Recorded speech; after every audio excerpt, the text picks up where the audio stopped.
ગુજરાત શિક્ષણ બોર્ડ દ્વારા ધોરણ 10 એસએસસીનું વડોદરાનું 78.38% પરિણામ જાહેર. શહેરમાંથી 1582 વિદ્યાર્થીઓએ A1 ગ્રેડ મેળવ્યો. ગુજરાત રાજ્ય શિક્ષણ બોર્ડ દ્વારા એસએસસીના પરિણામો જાહેર કરાયા બાદ બુધવારે ધોરણ 10 એસએસસીના પરિણામો જાહેર કરવામાં આવ્યા છે. આજે વડોદરાનું 78.38% પરિણામ નોંધાયું છે. વડોદરામાંથી આ વખતે 38,369 વિદ્યાર્થીઓ નોંધાયા હતા, જેમાંથી 37,993 વિદ્યાર્થીઓ ઉપસ્થિત રહ્યા હતા. વડોદરા શહેરમાંથી 1582 વિદ્યાર્થીઓએ A1 ગ્રેડ મેળવ્યો છે.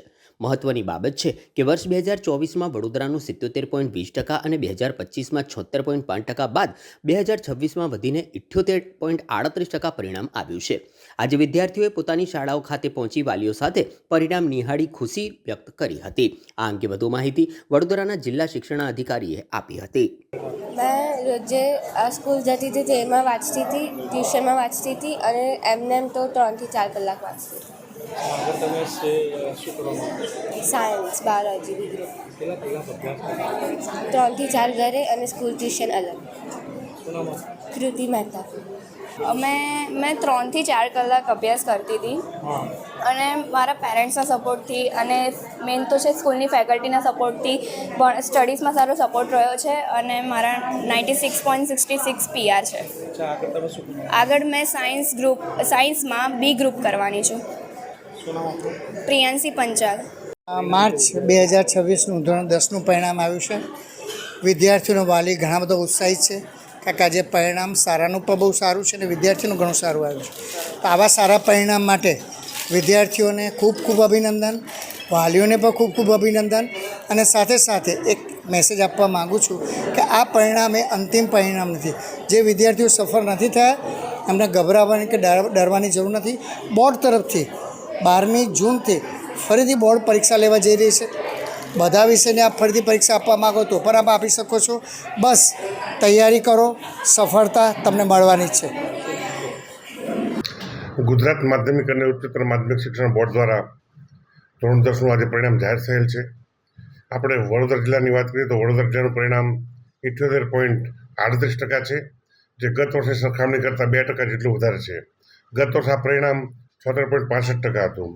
એવી જ રીતે આપણે કેટેગરી વાઇઝ જોવા જઈએ તો A1માં 1582, A2માં 4,388, B1માં 5,617, B2માં 6307, E1માં 5812 અને E2માં 3524 વિદ્યાર્થીઓ હતા.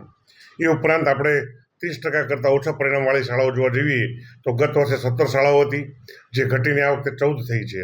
એવી જ રીતે આપણે 100% પરિણામ ધરાવતી શાળાઓ જોવા જઈએ તો ગત વર્ષે 100% પરિણામ ધરાવતી શાળાઓ 31 હતી, જે વધીને 44 થઈ છે. એટલે 100% પરિણામ ધરાવતી શાળાઓમાં 33% જેટલો વધારો થયો છે. આ સાથે સાથે જે બાળકો બધા પાસ થયા છે એ બધાને મારી ખૂબ ખૂબ શુભેચ્છાઓ અને ખૂબ ખૂબ એમના ઉજ્જવળ ભવિષ્ય માટે હાર્દિક મારી શુભકામનાઓ. સાથે સાથે જે કેટલાક વિદ્યાર્થીઓનું પરિણામ ઓછું આવ્યું છે એમને જે વિદ્યાર્થીઓનું પરિણામ ઓછું આવ્યું છે એમને નિરાશ થવાની જરૂર નથી. ગુજરાત માધ્યમિક શિક્ષણ બોર્ડ દ્વારા બેસ્ટ ઓફ 2નો આ વખતે લેવાના છે. એ તમામ વિદ્યાર્થીઓની વાલીઓને મારી નમ્ર અપીલ છે, તાત્કાલિક એ ફોર્મ ભરાવી દે, જેના કારણે વિદ્યાર્થી ટૂંક સમયમાં જ ખૂબ જ સારું પરિણામ મેળવી શકે. અને જે વિદ્યાર્થીઓનું પરિણામ ઓછું નબળું આવ્યું છે એમને સહેજ પણ હતાશ થવાની જરૂર નથી. જીવનમાં ચડાવ ઉતાર આવ્યા કરે. જ્હોન અબ્રાહમ લિંકન જોવા જઈએ તો એની લાઈફમાં સતત નિષ્ફળ હતો, છતાં પણ અમેરિકાનો પ્રેસિડેન્ટ બની શક્યો. તો મારે બધાને એ જ જોવાનું છે કે તમામ ખૂબ સારી મહેનત કરીએ અને ફરી આપણે ગૌરવભેર સમાજમાં આપણે પુનઃસ્થાપન થઈએ. Thank you. ડીઓ કચેરી દ્વારા કંઈક બાળકો માટે કંઈક 10th પછી કંઈક વસ્તુ કરવામાં આવી કોઈ આપણી શક્ય હોય તો દર વર્ષે અમે એવો કાર્યક્રમ કરીએ છીએ. 10મા અને 12મા પછી શું, એટલે આ વખતે પણ એવું અમારું રોજગાર કચેરી સાથે રાખીને એવું એક આયોજન અમે કરવાના છીએ ટૂંક સમયમાં.